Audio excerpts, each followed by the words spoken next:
Hi guys, how are you doing? Um, this is for social studies. Sitting down here in my basement. I got my kids sleeping on their screen, so here we go. I'm gonna try and make this video short and sweet for you guys tonight, but I was kind of contemplating. I didn't really know where to go, in all honesty, with this because what we would typically do in class, we can't really do. So I did get some of your charts. I even looked at some of the ones that you guys were started but hadn't submitted. So I got about probably 12. I'm hoping some of you are still working on them or taking pictures and sending them through Dojo. So I had instructed you to pick 3 Native American culture groups and go through the chart. It was a little difficult because of the fact that I didn't set up the Google slide correctly. So I apologize for that because you had to insert text boxes, and yeah, I messed that up most of the time. So I will apologize for that. I'm still learning all of these tricks and things like that. So now that I know that, I will continue to work on that. Okay. So typically what we would do in class is we would take the tribes that you have researched and we would compare to another tribe from another classmate. That's what we would take. We typically do a compare and contrast. I just wasn't sure how that was going to work on this online setting. So I went ahead and tried. I'm just going to go ahead and kind of hit some important things on some of these tribes tonight. Again, it won't be as elaborate as would it be in the classroom. But I want to make sure the overall reason why we are studying these 7 or 8 different cultural groups of the Western Hemisphere is because what I want you to see is I want you to see how their environment affected their way of living. That's what I want you to see. Okay. I want you to see that part of it. You don't necessarily have to have anything memorized from the Native American cultures. I just want you to see that, okay, well, the way that the Native Americans lived in the Northeast region was completely different than the way that the Native Americans lived in the Southeast region, based off of where they came from. Okay, so based off of what they had available, the natural resources. I did have a lot of questions about natural resources. One thing that I want you guys to remember, if you're still working on those charts, natural resources were things that come directly from nature that were used to meet wants, or they were used to produce goods and services. That was an econ thing. We talked about that before we all had this pandemic. We were talking about resources. So natural resources, those would have included like fish and animals and trees and seeds that they used for the crops. Wood or lumber that they had available if they had deciduous forest type of area. Most of them did, but there were some, like the Arctic, that was very rare to have. It was definitely a lot more spread out to have the vegetation, unlike if you were in Northeast territory. Yep, I was, but I can pause it. Sorry, my husband had a question. He didn't know I was taking a video. But, okay. So, I went ahead and you see that I'm on my Google Classroom right now. So I went ahead and pulled up. Hopefully it works. Hopefully you see this. I don't know. Oh, you don't want to see that. Just ignore that. Let me see if I can blow this up. This was a project we were doing. Obviously, we're not going to be doing that project right now because that would just be crazy. So we're going to scroll through the project and I want to come to, I think the first one is north. Yeah. I want to talk a little bit about each of them, and I'm not going to read through every single thing, but I do want to kind of hit on some of the important things of those particular tribes. So this is the Northwest one. This might be a different paper than what I gave you. Again, it's the same information. And I'm not reading through this whole thing, but I wanted you to kind of look at the map up here in the corner, and hopefully it's not too crazy. There it is. Northwest tribe is up here in the Northwest area of the United States.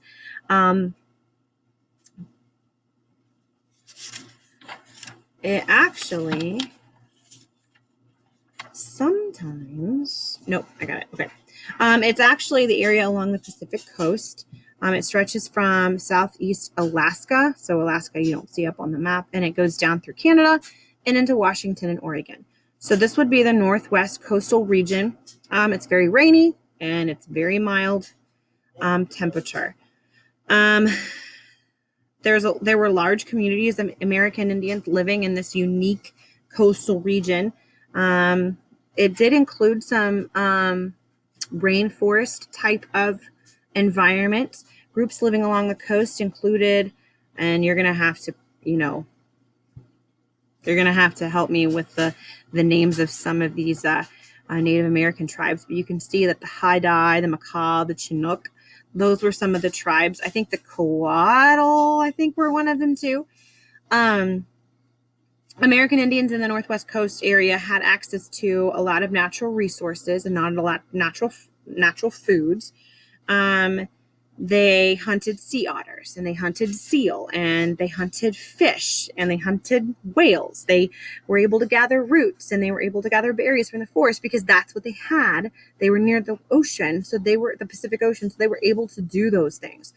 They had an abundant source of natural resources when it came to forests. They had a lot of cedar trees. They built plank houses. And I don't know if I can find a picture. I can try to get on the internet real fast and see if I can show you a picture of a plank house. But they used the timber boards and the cedar trees to build these.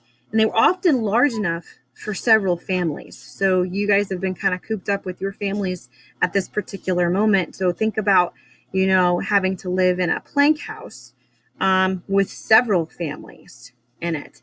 And let me see, I'll bring it down here for a minute. Let me see if I can pull up an example of what a plank house and you might have seen it in one of your pictures. I guess I should have had these. Okay, so this would be an example of what a plank house would have looked like. Again, not popsicle sticks, but it would look something like this. This was also the Native American tribe that had a lot of totem poles, so that's probably why they have that totem pole there. But again, they were made out of the cedar trees. So those would be examples of plank houses. Kind of cool. They also used plant material, and they had animal hides and fur to make clothing. They had canoes. They used their animal resources to build canoes and make tools.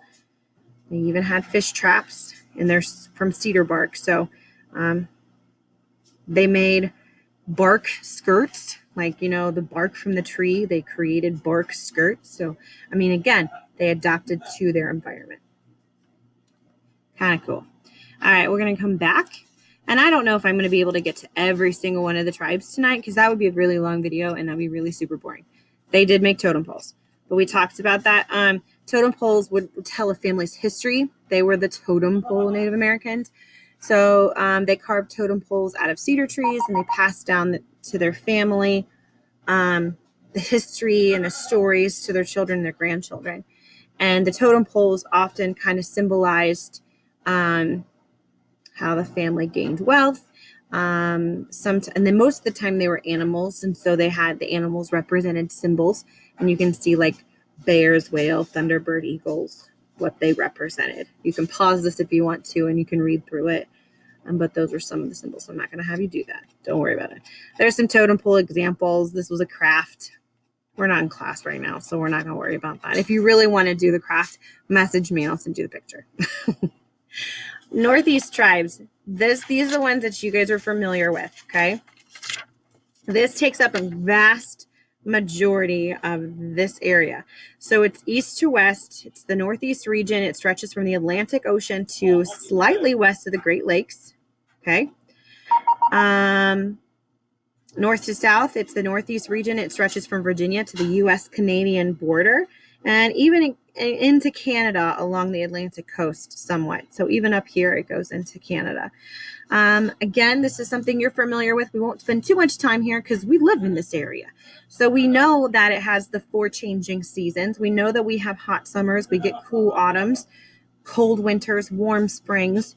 So the climate varies and it's mild with lots of rainfall during most of the year. So, I mean, again, we know this because we live here and it was the same back then too.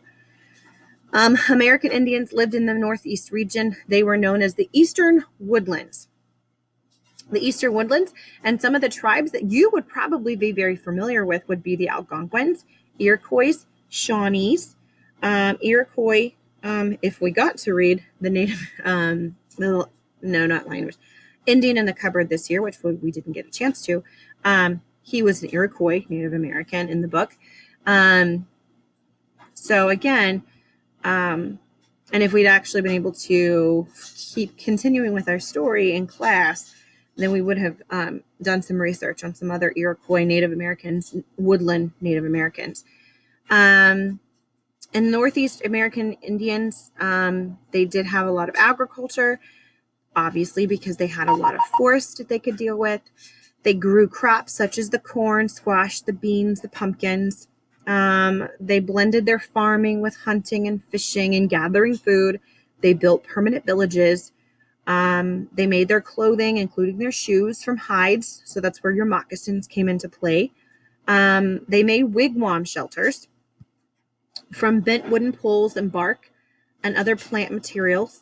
And they also used trees to make longhouses. So they had 2 different types of shelters. They did a lot of wigwams and they did a lot of longhouses because of their environment. So again, I can do what I did here.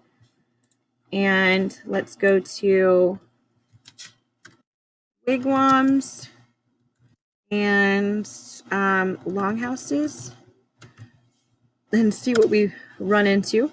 Okay, so this is perfect. So these would be examples of wigwams. The rounder ones are the examples of the wigwams. They're kind of like dome shape. And then the longhouses are exactly what you would think that they would be.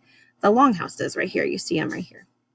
Again, this would be what their typical, if you see this picture down here, what their typical Native American village would look like. And again, you could probably go to, and maybe if you went to Jamestown, I'm not sure. I haven't been there in a long time. So maybe they would have some replicas of this type of Native American culture. I'm sure they do, but I haven't been there in a long time and I can't remember. But if you looked it up, I bet they did. So that's the Northeast, the Eastern Woodlands. Sounds pretty good. I don't know what my timing is, but I'm hoping I'm not boring you to death. That's not what I want to do. All right, so we're going to scroll through this. We've already talked about it. They did have something that they were very popular with, and they had a wampum belt. This is an example of a wampum belt. It was a decorative belt. They used bones and shells and beads to make these decorative belts. So I'm glad they put that in there so I didn't forget.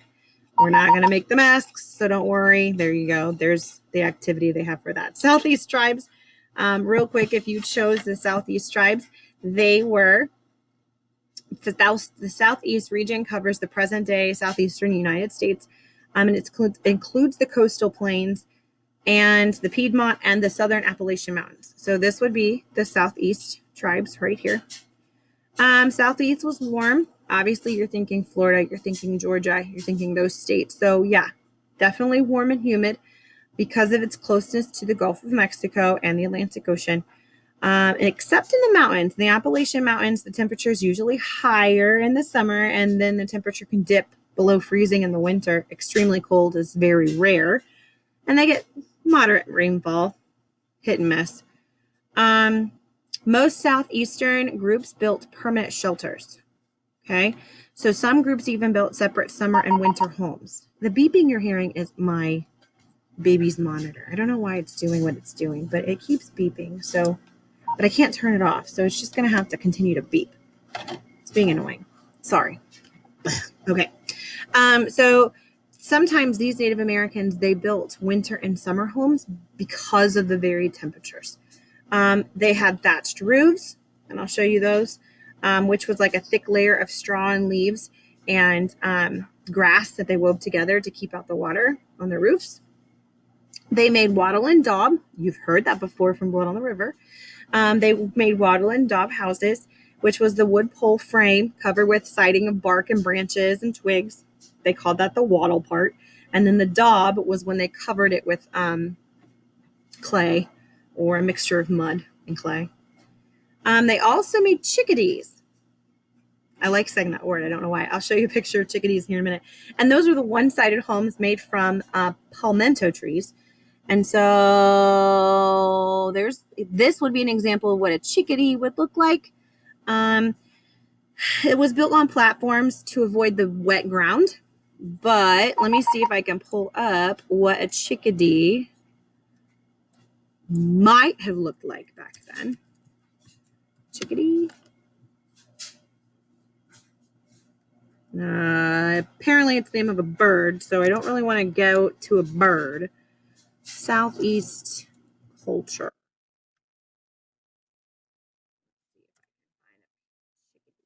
See? Picked up birds. Let's try that again. Oh, it's not a chickadee. It's a guys, it's like 10 o'clock at night and I can't even read. Chickie. It's a chickie, not a chickadee. Nobody stopped me. Nobody did. All right, these are the chickies. There is no D in that or an A. Sorry, chickadee. I did it again. Chickies. This is what they typically in the Southeast would build. So you can see that that actually looks really cool right there. It's got steps and I'd live there. Maybe not right now because it's probably hot. Most American Indians in the Southeast region lived in the Piedmont where there was plenty of animals to hunt. They also gathered wild plants, fished, and they grew corn, squash, and beans on their fertile land. They made breechcloths and dresses and skirts and moccasins from deerskin. American Indians in the Southeast region included the Seminoles, the Creek, and the Cherokee. So, and it's a chickie. Chickie. I apologize. I'm not even going to stop my recording and change it because it's just not happening. Because you know me and we're human and I said it wrong. Okay. Chickies. Chickadee. Jeez. Okay. Oh, you don't need that. Let's go back. I got stuck. Where am I going? Okay. Chickies. See? Chickies. Seriously. Okay, we're going to scroll past this, and we are not doing that. I don't need to do that right now. This is a story about a bat. I don't want to know about a bat right now. If you want to know about the bat, you can ask me and I'll send it to you. But for the sake of timing, I'm not real sure what the timing is right now, but Great Plains. The Great Plains. This is the Plains region is spread across the interior of the United States in an area called the Great Plains. This area is mostly grasslands with few trees. The Plains region stretches from about the Mississippi River to the Rocky Mountains and from the Texas-Mexico border, which would be right about there, sort of a little bit, all the way north into Canada. It's all the way up here. The Great Plains is cool and dry. There's not much precipitation in this Great Plains area because the Rocky Mountains block the clouds. So again, think about that. If you're living in this environment, you're going to have to deal with lack of precipitation, lack of water. Some Native American tribes that are well known in this area would be like the Blackfoot, the Arapaho, the Crow. I think I know a few more. Pawnee, Cheyenne, I know that one too. Were some of them Native Americans in the Plains region.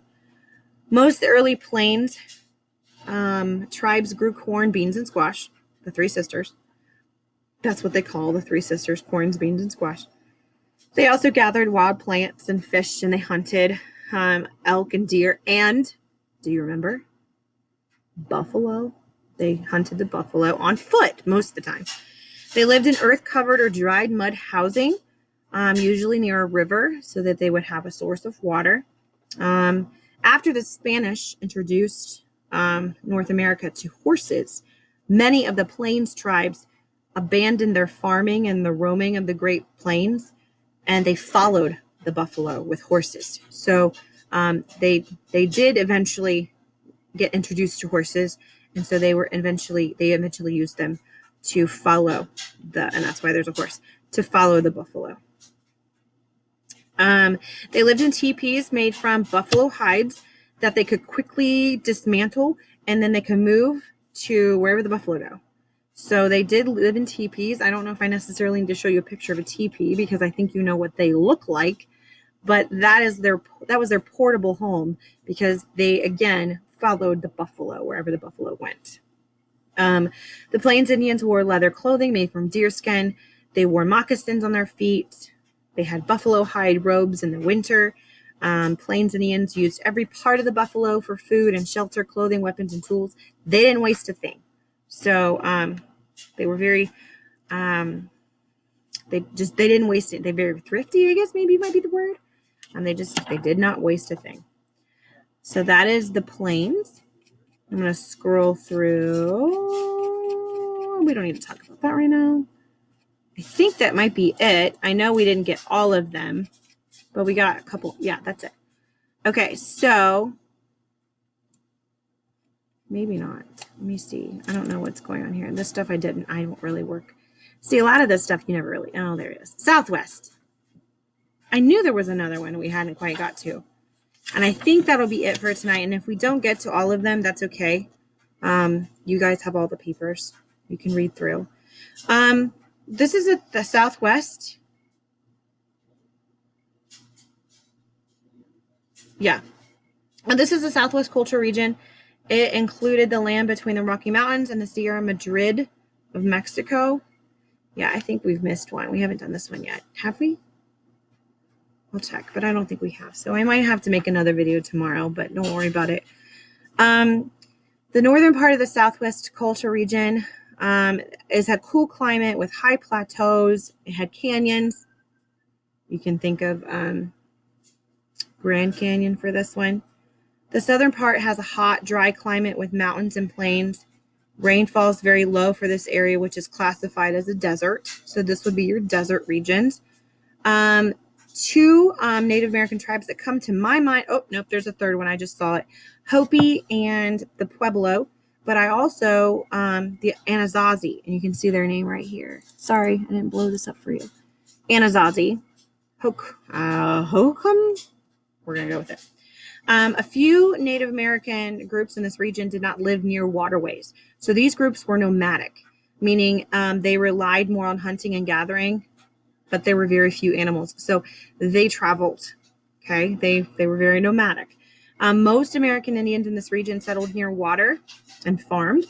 As a result, they lived in permanent villages. These Indians used irrigation to grow their corn, their beans, their melons, their squash.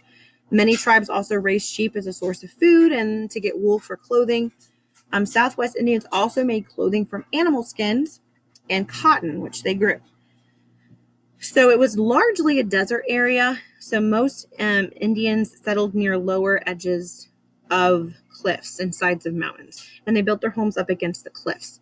These homes were known as the pueblos. Pueblos were multi-story homes made of stones and mud and adobe clay. I'm going to show you a picture because these are really cool, and they still have some of them out in the southwest area of the United States now because I've seen them when I traveled.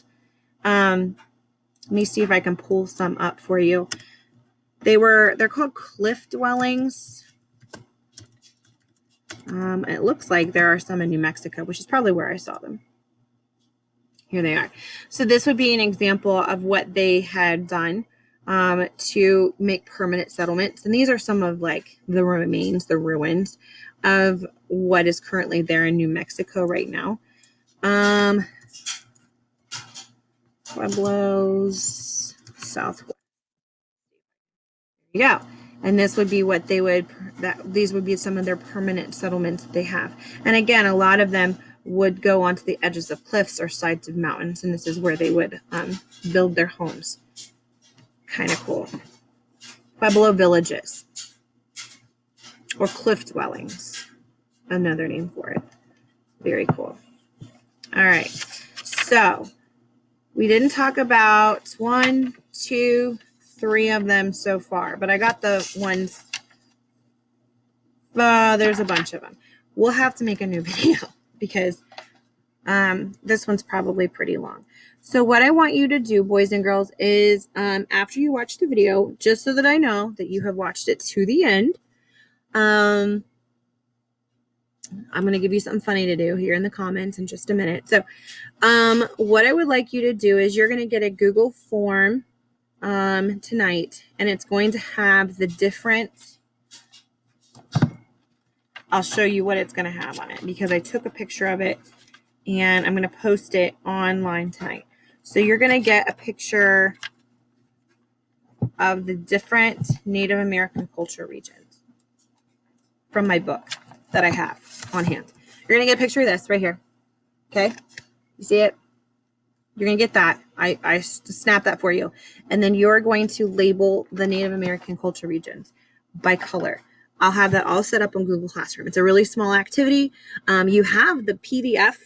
You have the paper that has all the different Native Americans. So it should be pretty easy if you look off of that. And that's going to be your activity for tomorrow. And then probably what is today? You're watching this on Wednesday. So probably Thursday, you'll have the other half of this video because I don't want it to be super, super long. That's crazy. Okay. So I miss you guys. So for the end of this video, what I would like you to do so that I know that you've watched the end, you've watched the whole video, in your comments right here, after I post it, not Miley, after I post it, what I want you to do is in the comments of the video, I want you to tell me